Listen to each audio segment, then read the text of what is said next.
everyone, this is part 2 of chapter 17 of IPC। मैं आपको part 1 में स्टोलन प्रॉपर्टी तक बता चुकी हूँ। स्मार्ट नोट्स कैसे बनाने हैं ये मैं बता चुकी हूँ, और सेक्शंस आपको लंबे समय तक या फॉर लाइफ टाइम कैसे याद रहेंगे ये मैं बता चुकी हूँ। ठीक है, तो आज हम स्टोलन प्रॉपर्टी से आगे डील करते हैं। देखो, रॉबरी एंड डकॉइटी से रिलेटेड अगर आपने देखो पार्ट फर्स्ट नहीं देखा आप चैप्टर 17, तो आप उसको पहले जाके देख लो, अदरवाइज ये चीज़ आपके कम समझ में आएगी। और एक sequence wise it won't be easier for you to make your notes in a sequence wise, तो आप उसको पहले देख लो। और रॉबरी एंड डकॉइटी से रिलेटेड बाकी जो सेक्शंस हैं we have already seen that. मैं आपको यहाँ पे फिर से दिखा देती हूँ। देखो, तो पहला जो सेक्शन था हमारा दैट वाज, यहाँ पे देखो दिया है 390, 392 एंड डकॉइटी में 391, 395। ये 390 and 392 punishment of robbery, definition of robbery as obvious, and dacoity में 391, 395, और उसके साथ साथ अटेम्प्ट टू रॉबरी 393, वो भी हमने पढ़ा। ये सेक्शंस हो गए। अब इसके अलावा भी कुछ सेक्शंस हैं जो रॉबरी एंड डकॉइटी से डील करते हैं। 396 भी था, डकॉइटी विद मर्डर। ठीक है, तो देखो उसके अलावा सेक्शन है 397 जहाँ पे रॉबरी और डकॉइटी दोनों में से एक चीज करते हैं, रॉबरी करते हैं या डकॉइटी करते हैं with attempt to cause death और ग्रीवियस हर्ट। क्या टर्म यहाँ पे ध्यान रखना है? अटेम्प्ट टू कॉज डेथ और ग्रीवियस हर्ट। तो क्या यहाँ पे एसेंशियल इंग्रेडिएंट्स हैं? At the time of committing robbery या डकॉइटी, अब हम रॉबरी कर रहे हैं या फिर डकॉइटी कर रहे हैं, देखो क्या डिफरेंस है। रॉबरी में थेफ्ट और एक्सटॉर्शन दोनों में के इंग्रेडिएंट्स रहेंगे, दोनों में से किसी एक के इंग्रेडिएंट्स रहेंगे। जब आप तुरंत कोई चीज़ करने धमका रहे हो उसको कि अभी कभी करो, तो समझ रहे हो कि एक्सटॉर्शन आएगा उसमें। ठीक है, देन एक्सटॉर्शन इज रॉबरी। और रॉबरी ये सारी चीज़ें जब आप कर रहे हैं, बट जो जितने लोग मिलकर कर रहे हो आपकी संख्या 5 या उससे ज़्यादा है, तब वो रॉबरी डकॉइटी हो जाती है। इसलिए यहाँ पे लिखा हुआ है that at the time of committing robbery और डकॉइटी, जो ऑफेंडर है जो ये सब काम कर रहा है, ही यूजेस डेडली वेपन, कोई डेडली वेपन यूज करता है, या फिर ग्रीवियस हर्ट कॉज कर देता है, या फिर अटेम्प्ट टू कॉज डेथ, या फिर ग्रीवियस हर्ट। ऑलवेज रिमेंबर यहाँ पे ग्रीवियस हर्ट है। ठीक है, जब वो ऐसी कोई चीज करता है then that person is liable under section 397, जहां पे उसकी पनिशमेंट है 7 साल या उससे ज्यादा। ठीक है, now 398 attempt to commit robbery और dacoity armed with deadly weapon, that is 398। ठीक है, इसमें कुछ नहीं करना है, इसमें बस सेक्शन याद रखना। इंग्रेडिएंट्स आप जाके पढ़ लीजिए खुद से, और इतना अगर आपको समझ में आया है दोनों वीडियो देख के, तो आप ये समझ रहे होंगे कि for making your understanding better of any particular legal provision आपको उसके इंग्रेडिएंट्स भी लिखने चाहिए। यहाँ पे मैंने नहीं लिखा है क्योंकि वो चीज़ मुझे समझ में आ गई थी। आपको नहीं समझ में आई तो आप यहाँ पे नोट डाउन करो, जो आप अपना पर्सनल नोट बनाएंगे। ठीक है, यहाँ पे मैं आपकी हेल्प करने के लिए आई हूँ, बिकॉज बहुत सारे स्टूडेंट्स से मेरा काफ़ी लंबा एक्सपीरियंस हो चुका है पढ़ाने का ऑन डिफरेंट प्लेटफॉर्म्स। तो मैं हमेशा देखती हूँ बच्चे ये बहुत ज़्यादा परेशान रहते हैं कि मैम पढ़ें कैसे, कहाँ से पढ़ना है, वो सब एक तो क्वेश्चंस है ही, but the most important and crucial question is कि पढ़ें कैसे, नोट्स बनाएं कैसे। ठीक है, तो मैं इस चीज़ में आपकी हेल्प कर रही हूँ। सो उसके बाद देखो 399 एंड 402, ये दो सेक्शन साथ में पढ़ने, क्यों पढ़ने हैं? Here we are making preparation of dacoity. इस तरह का कोई सेक्शन रॉबरी, थेफ्ट और एक्सटॉर्शन से डील करता हुआ नहीं, that making preparation for theft और एक्सटॉर्शन और रॉबरी, बट डकॉइटी के साथ है, तो दैट इज 399, 399। पनिशमेंट याद करो ना करो, नॉट दैट इंपॉर्टेंट। अगर किसी स्टेट में पूछती है तो आप याद करो, साथ में लिखते चलेंगे आपको ऑटोमेटिक याद हो जाएगी, इसलिए फिर सोचने की बात नहीं है। Now assembling for purpose of committing dacoity, जब हम असेंबल हो रहे हैं 5 या 5 से ज़्यादा लोग इसमें है ही, तो जब भाई इकट्ठा हो रहे होंगे for the purpose of committing dacoity, वो डील करता है 402। ठीक है, आप यहाँ पे देख ही रहे हो कि मैं सीक्वेंस वाइज सेक्शंस नहीं पढ़ा रही हूँ, क्योंकि सेक्शंस सीक्वेंस वाइज अरेंज्ड ही नहीं है। अगर हम उनको जैसे नंबर्स होते हैं वैसे ही पढ़ेंगे तो वो हमारे पल्ले नहीं पड़ेंगे, वो हमें भूल जाएगा। 98% है भूल जाएगा, 2% याद रहे तो इतना रिस्क लेने की ज़रूरत क्या है। ठीक है, now next is 402, one of the 5 और मोर। जब आप जानते हो कि एक से ज़्यादा 5 से ज़्यादा है तो कोई एक करे या पाँचों करे, बात बराबर होती है। So punishment for being belonging to gang of dacoits, इसकी यहाँ पे ये पनिशमेंट दी है, एंड फॉर थीव्स उसके यहाँ पे पनिशमेंट दी है। उसके अलावा देखो आपके दो सेक्शंस और हैं जो मैं अपने यहाँ पे नोट्स पे लिखना भूल गई, दैट इज 400 एंड 401। ठीक है, तो punishment for belonging to gang of dacoits 400, और 401 में for belonging to gang of thieves 401। तो ये एक ग्रुप हो जाएगा 400 और 401 का। 399 और 402 का एक ग्रुप था। और उसके अलावा जहाँ पे रॉबरी या डेकॉइटी दोनों से रिलेटेड हमारे सेक्शन है, जो दोनों से रिलेट करते हैं, उनकी जो वर्डिंग्स है वो ऐसी हैं, दैट इज 397 एंड 398। ठीक है, next part is,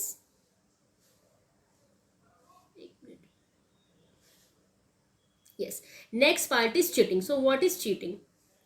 First of all, cheating is defined under section 415. Just wait a minute. 415 and the punishment is 417. तो आपको ये चार सेक्शन याद रखने हैं, 415, 417, ठीक है, और 416 चीटिंग बाय पर्सोनेशन 416, ठीक है ना। और इसकी जो पनिशमेंट है दैट इज 419। तो ये चार सेक्शन याद रखने हैं, 415, 17, 16 और 19, ऐसे याद रखना है। 15 के साथ 17 और 16 के साथ 19, वेरी इजी। देखो इवन ऑड नंबर्स हैं, और 16 और 19 ये भी एक राइम बनाते हैं। So what is cheating? Cheating मतलब जब आप डिसीव करते हो किसी पर्सन को, यानी व्हेन यू डिसऑनेस्टली या फिर फ्रॉडुलेंटली, आपका इंटेंशन डिसऑनेस्ट है या फ्रॉड करने का है, you induce the deceived person, जिस पर्सन को आपने डिसीव किया है उसको इंड्यूस करते हो, आप उसको प्रोवोक करते हो कि वो कोई ऐसा काम करे। क्या करे? डिलीवर करे। क्या डिलीवर करेगा? किसी प्रॉपर्टी को आप डिलीवर करो, आप उसको डरा रहे हो, धमका रहे हो कि किसी प्रॉपर्टी को डिलीवर करो, या फिर कंसेंट दो कि कोई प्रॉपर्टी रिटेन करनी है, उसकी कंसेंट दो, या फिर आप इंटेंशनल इंड्यूसमेंट, यानी इंटेंशनली आप उस पर्सन को अगेन प्रोवोक करते हैं, इंड्यूस करते हैं टू डू और ओमिट टू डू, कुछ करने के लिए इंड्यूस करते हैं या कुछ ना करने के लिए इंड्यूस करते हैं, जो अगर आप इंड्यूस ना किए होते तो शायद वो चीज़ वो ना करता। मतलब अगर आप इंड्यूस ना किए होते तो वो चीज़ जो आपने ओमिट करने के लिए बोली है वो ओमिट ना करता, और जो करने के लिए बोली है वो ना कर, वो काम, वो पॉजिटिव अफर्मेटिव है यहाँ पे ये सेंटेंस कि वो काम वो करता नहीं। ठीक है ना, अगर आपने इंड्यूस ना किया होता तो। ठीक है, और पर ये सब आप इंड्यूसमेंट आप उससे क्यों कर रहे हैं? टू कॉज हार्म या फिर डैमेज टू द, ये टर्म तीनों याद रखना। ये इंड्यूसमेंट आपने क्यों किया उस पर्सन को? टू कॉज हार्म और damage to the body, mind and reputation of any person. ठीक है, जब आप इस तरह से किसी पर्सन से करवाते हो तब you will be liable in cheating, या आप खुद करते हो, ठीक है, डिसीव कर रहे हो, किसी को करवा रहे हो या खुद कर रहे हो, तो you will be liable under the cheating. Now explanation कहता है डिसऑनेस्ट कंसीलमेंट ऑफ फैक्ट, जो होता है किसी को एक फैक्ट है जो आपको पता है कि ये गलत है, आप उसको से you know you just keep quiet on that कि मुझे सामने वाले को नहीं बताना, इसको बोलते हैं डिसेप्शन। ठीक है ना, आपको पता था कि जो मैं चीज़ सामने रख रहा हूँ ये गलत है, बट फिर भी आप रख रहे हो, तो यानी आप चीटिंग कर रहे हो। आप कुछ ऐसा करते हो, आप इंड्यूस करते हो किसी पर्सन को, या आप खुद ऐसा एक्ट करते हो जिससे किसी दूसरे पर्सन के बॉडी में या उसके माइंड में या उसकी रेपुटेशन को हार्म पहुंचती है, यानी या तो उसका बॉडीली इंजर होता है वो कहीं ना कहीं से, या फिर उसकी रेपुटेशन खराब हो जाती है इन सोसाइटी, या मेंटली वो बहुत डिस्टर्ब हो जाता है। तो ये सब चीज़ें चीटिंग में कवर होती हैं। Now cheating by personation means pretending to be some other person. अब आप प्रिटेंड कर रहे हो कि आप एक्स नहीं आप वाई हो, जैसे मूवीज़ में बहुत होता है, आप प्रिटेंड करते हो, या फिर नोइंगली आप सब्सटीट्यूट कर देते हो किसी एक पर्सन को। जैसे कि मान लो मैं गई हूँ, यू नो कोई काम था मेरा, मैं किसी पर्सन के पास गई, अब मैं उससे कभी मिली नहीं, उसने क्या किया, काम मेरा उसी से होना है, पर उसने क्या किया कि अपनी जगह किसी और को भेज दिया। Now he knowingly done that thing, he knows कि उसके मिस्टर बी से मिलने पर इनका काम नहीं होगा, बट फिर भी उन्होंने ऐसा किया। So he knowingly substituted one person for the other, और उनके मेरे इस मीटिंग की वजह से मैं उनसे मिली, मैंने अपनी सारी चीज़ें उनके सामने रख दी। ऐसा केसेस में बहुत होता है, मैंने उनके सामने अपने सारे फैक्ट्स रख दिए, सब कुछ रख दिए।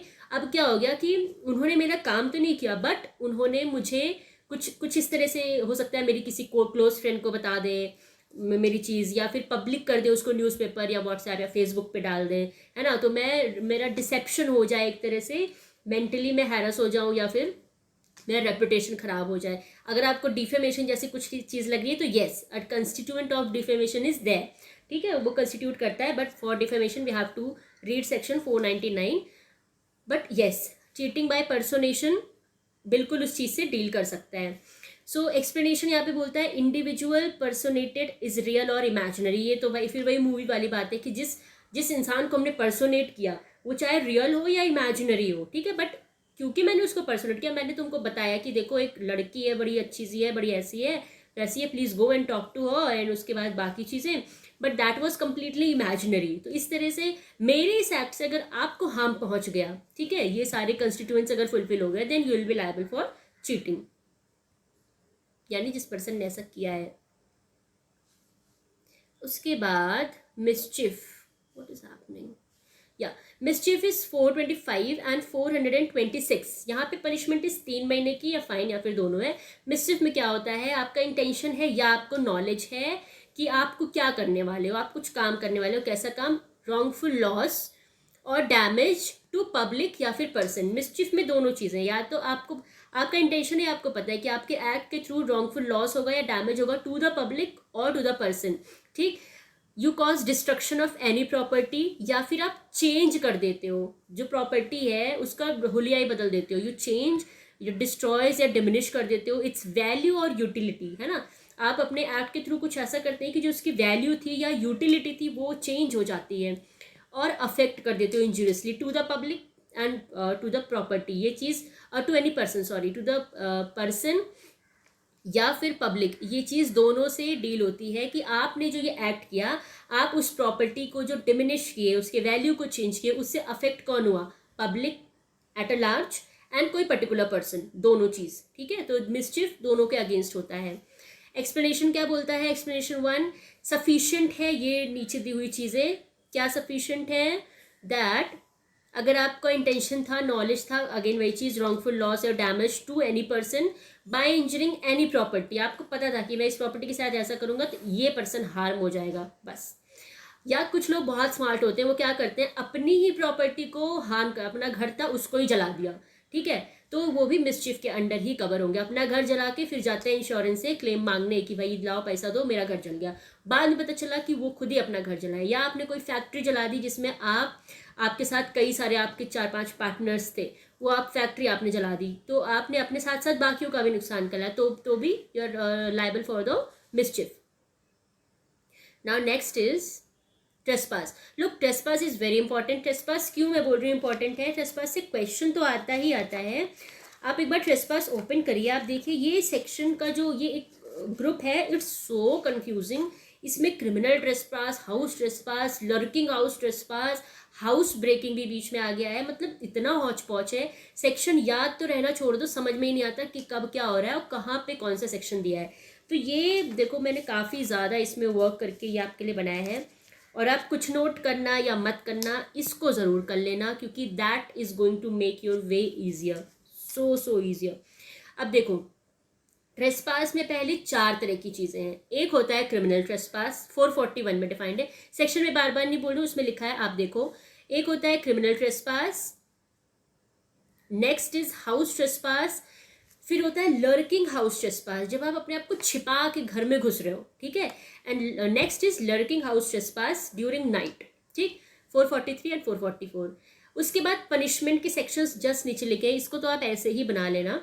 441 यानी criminal trespass is punished under 447, 3 महीना 500। इसका ये भी पूछता है what is the amount of that fine which was imposed under criminal trespass, and house trespass 1 साल या 1000 या both, punishment given under 448। But जो लर्किंग हाउस ट्रेसपास है उसकी और हाउस ब्रेकिंग, इन दोनों की पनिशमेंट साथ में दी हुई है 453 में, इसलिए मैंने लिखा 443 प्लस 445 इज इक्वल टू 453, ठीक है, कोई मैथ्स नहीं है, ऐड मत करने बैठ जाना ये कैसे आ रहा है, मैम गलत बता रहे हो, आप गलत नहीं है। Now next is lurking house trespass during night और house breaking during night, that is 446 plus 444, ये किसके बराबर है, यानी इसका पनिशमेंट कहाँ दिया है 456। व्हाट इज द पनिशमेंट, 3 साल या फिर फाइन। और lurking house trespass simple and house breaking simple, जो रात में नहीं जो दिन के टाइम है, उसकी जो पनिशमेंट है दैट इज 2 years और फाइन, और फाइन मतलब साथ में फाइन है। Now this is a table which is very very important. आप इतना पढ़ लोगे आपका ये सेक्शन इतना ईजी हो जाएगा, क्योंकि इसमें तो मैं देखी हूँ क्वेश्चन गलत ही हो जाता है, जबकि ये है आसान। बट बात वही है, the chaos is everywhere, but कौन उसको समेट लेता है। हम यहाँ पे समेट रहे हैं चीज़ों को, आप समेट लोगे तो आपसे हो जाएगा। नाउ क्रिमिनल ट्रेसपास 441 में था, ये 4 तरह के ट्रेसपास है, house trespass, LHT and LHTN यानी night. And next is house breaking. पहले हाउस ब्रेकिंग देख लेते हैं। हाउस ब्रेकिंग 6 तरीकों से होती है, ठीक है। पहला है, ये जो पहला पॉइंट है, दैट यू एंटर और quit the passage. House breaking वैसे कंस्टिट्यूट करता है ऊपर दी हुई सारी चीज़ें, बट हम देखते हैं क्योंकि ईजी हो जाएगा समझना। बात ये है कि आपको समझ में आना चाहिए। जब आप समझ लोगे then you can yourself relate and you know the amalgamate आप खुद कर सकते हो। सो 6 तरीके जो हाउस ब्रेकिंग में है, पहले तो यही क्वेश्चन पूछता है कितने तरीके हैं, 6 हैं। पहला है जब आप एंटर करते हो या क्विट करते हो पैसेज को, ठीक है, और खुद से, या जो अबेटर है ऑफ हाउस ट्रेसपास वो करता है तो, ठीक है। तो ये फर्स्ट पॉइंट है, ये सारे पॉइंट्स में कॉमन रहेगा। तो सेकंड पॉइंट देख लो आपका क्या है, आप स्केल करके घुसते हो किसी के घर में, या क्लाइंब करके घुसते हो कोई वॉल या फिर बिल्डिंग, जो कि नॉर्मल पैरेलेंस में it is not for entrance, ठीक है। घर में घुसने का तरीका क्लाइंब या स्केल करके नहीं होना होता, बट आपने ऐसा किया। Third was open to commit house trespass by any means. आपने ओपन कर दिया, yes you just did trespass to that particular house in any possible means, किसी दूसरे तरीके से, जिस तरीके से घर में घुसना अलाउड नहीं था बट आप घुस गए, तो हो गया हाउस ट्रेसपास। और ताला लगा था, ताला खोल दिया आपने, ठीक है। एंटर करते हो या क्विट पैसेज, ये कॉमन है, ये ध्यान रखना। ताला खोल दिया, ट्रेसपास कर गए, आप घर में घुस गए, ट्रेसपास हो गया। फिफ्थ इज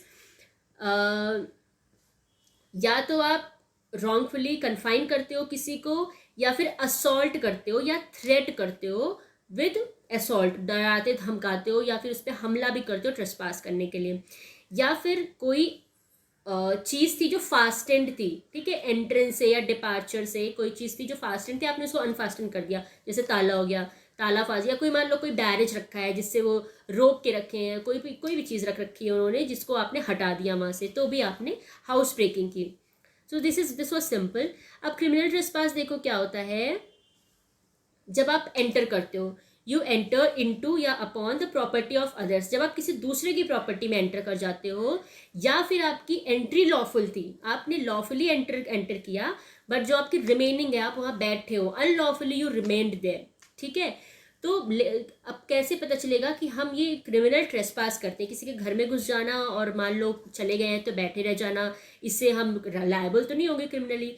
होंगे। कब होंगे? जब आपका इंटेंशन देखा जाएगा। आपका इंटेंशन क्या है? To commit an offence. आप गए हो एक ऑफेंस करने, कोई भी ऑफेंस, या आप इंटिमिडेट करने गए हो, या आप इंसल्ट करने गए हो, या अनॉय करने गए हो to any person in possession of such property.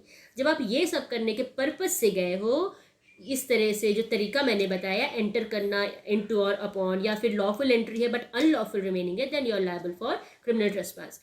House trespass में क्या होता है? क्रिमिनल ट्रेसपास आपने किया। नाउ हाउस ट्रेसपास कंस्टिट्यूट्स और इंक्लूड्स क्रिमिनल ट्रेसपास, जहाँ पे ये एक्सप्लेनेशन में दिया है, मैंने पहले लिख दिया, that introduction of any body part of yours. जो क्रिमिनल ट्रेसपास कर रहा है उसके अगर कोई भी बॉडी पार्ट अंदर की तरफ घुस जाता है, देन इट इज सफिशिएंट कि आप हम उसको 442 में लायबल कर सकें। तो इसमें भी क्या है कि आपकी एंट्रिंग या फिर रिमेनिंग, ठीक है, किसी बिल्डिंग, किसी टेंट या किसी वेसल में जिसको used which is used as human dwelling, यानी इंसानों के रहने के लिए जो जगह यूज़ की जाती है, वहाँ पे आप घुसते हो।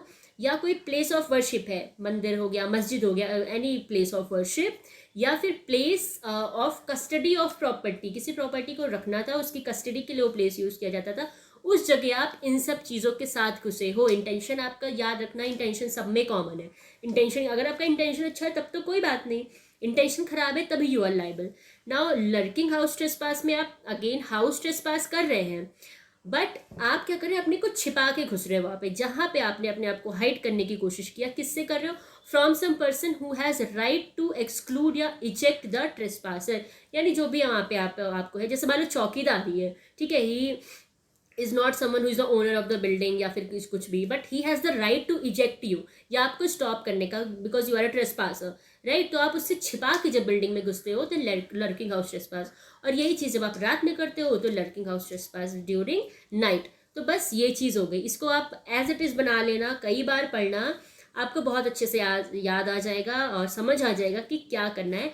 पनिशमेंट भी I don't think so, punishment मैंने शायद यहीं पे, यस पनिशमेंट तो मैंने यहीं पे आपको पहले ही बता दी थी, पनिशमेंट यहाँ बताई है और यहाँ पे सिर्फ एक्सप्लेनेशन लिखा है, ठीक है। So this was all, chapter 17 यहाँ पे खत्म होता है, एंड आई होप कि आपको चैप्टर 17 समझ में आया हो और ये तरीका अच्छा लगा हो पढ़ने का, ठीक है। तो अच्छा लगा है तो इसको आप अपने लिए यूज़ करिए और मुझे बताइए कि ma'am it was good, I used it for my self, और फर्दर क्या इंप्रूवमेंट्स मैं कर सकती हूँ वो भी आप बताइए। So thank you so much for watching this video and happy learning, मिलते हैं दूसरे वीडियो में।